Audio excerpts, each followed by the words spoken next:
G'day, my name's Jamie, and today we're going to be exploring soldering, the techniques that are involved as well as the equipment that you're going to need to get the job done.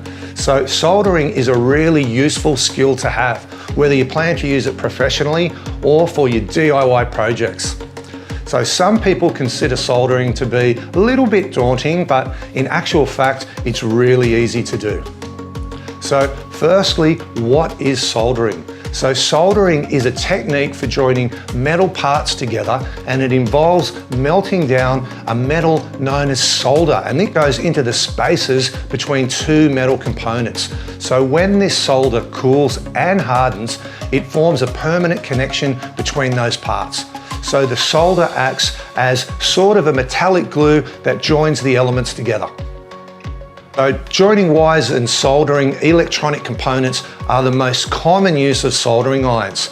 You can use them for piping for plumbing, engine components, arts and crafts projects, and piles more.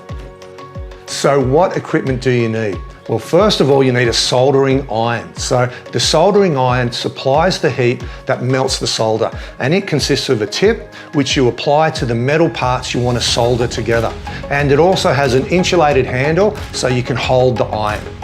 So there are several variations of soldering irons, and often they are the plug-in type, although some, however, use combustible gas such as butane, and some use battery power like lithium ion, or you could even get an alkaline iron.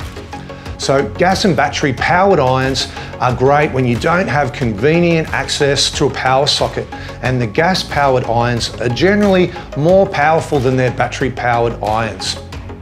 So the next stage of our process is solder. So the solder is the substance that melts and forms the bond between the two soldered components. So it's a thin wire, and it's made up of one of several tin alloys. The tin alloys consist of either tin and lead or tin and copper. So some types of solder can also include flux, usually described as rosin core, and it's a substance that gets rid of the oxide layers on the metal parts to really help that solder adhere much better. So generally there are 1mm and 1.6mm thicknesses for the solder. So our next piece of equipment is the soldering station. So a soldering station is generally a step up from the standard soldering iron. It acts as a control station for your soldering iron, giving you a little bit more control over your work. The station has controls for adjusting the temperature of the iron, and they have a higher power than the standard irons, plus a range of other displays and settings. So now we've moved on to the soldering iron stand. You might also use a soldering iron stand, which provides a safe, sturdy place to store your iron when you're not using it. It might also include a place to keep supplies for cleaning your iron. So that leads us on to the cleaning pad. So it's essential for proper performance to keep your iron tip clean while you're using it. You may use a cleaning pad, steel or brass wool, or a damp sponge. So safety goggles and glasses are an important part of the mix. They'll help protect your eyes in case of accidents, as well as keeping the fumes from irritating your eyes. So that leads us on to fume extraction equipment. So fumes created when soldering may be toxic. Fume extraction devices, they pull the fumes from the air to reduce health and safety risks. Health and safety should always be a priority when soldering. Soldering involves extreme heat and toxic substances. While it involves certain risks, if you take the proper precautions, soldering is a relatively safe activity.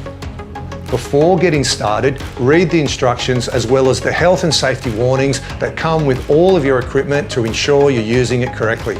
And when soldering, wear your safety glasses or goggles, and keep all hair, loose clothing and jewelry secured out of the way of your tools. You may also want to wear safety gloves. Be sure that you're working in a well-ventilated area or use a fume extraction device. The fumes from flux can be toxic. If the solder that you're using contains lead, wash your hands after you've finished working with it. So now that we know a little more about soldering, give it a go. It's easier than you think, and it can be very fun and a versatile skill to know.